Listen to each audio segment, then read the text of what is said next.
Okay, it starts in verse 26. It says, "And they put in to shore," they were in a boat, "in the country of the Gerasenes, which is on the side opposite Galilee. But as he got out onto land, a certain man from the city who had demons met him.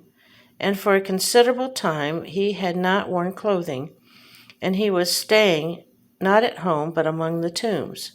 So he'd been running around the graveyard, or around among the tombs where people were buried, and he was running around naked. At the sight of Jesus, he cried aloud and fell down before him. And with a loud voice he said, 'What have I to do with you, Jesus, Son of the Most High God? I beg you, do not torment me.' For Jesus, I guess is what it's saying, for he had been ordering the unclean spirit to come out of the man. For over a long time it had held him fast, and he was repeatedly bound with chains and fetters under guard. But he would burst the bonds and be driven by the demon into the lonely places. Jesus asked him, 'What is your name?' He said, 'Legion,' the reason being because many demons had entered into him. And they kept entreating him not to order them to go away into the abyss. Now a herd of a considerable number of swine, which are pigs, was feeding there on the mountain. So they entreated him. They said, 'Permit them to enter into those,' and he gave them permission. And the demons went out of the man and entered into the swine, and the herd rushed over the precipice into the lake and drowned. But when the herders saw what happened, they fled and reported it to the city and to the countryside. Then people turned out to see what had happened.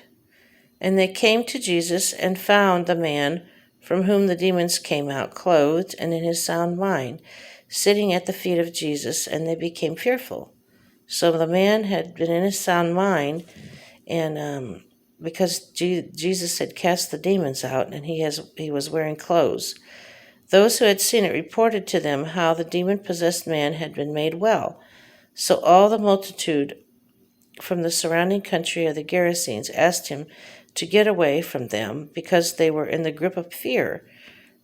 Then he went aboard the boat and turned away. However, the man from whom the demons had been gone out kept begging to continue with him. But he dismissed the man, saying, 'Be on your way back home and keep on relating what things God did for you.' Accordingly, he went away, proclaiming throughout the whole city what things Jesus did for him. So somehow the people were very in fear. They had not known a man that could cast out demons before. Well, that's my story for y'all this evening. I hope you enjoyed it. I thought it was interesting being in a graveyard and about demons and back in Jesus's time. And so I thought it was very interesting to relate this story to y'all. I'm sure a lot of you have heard it before.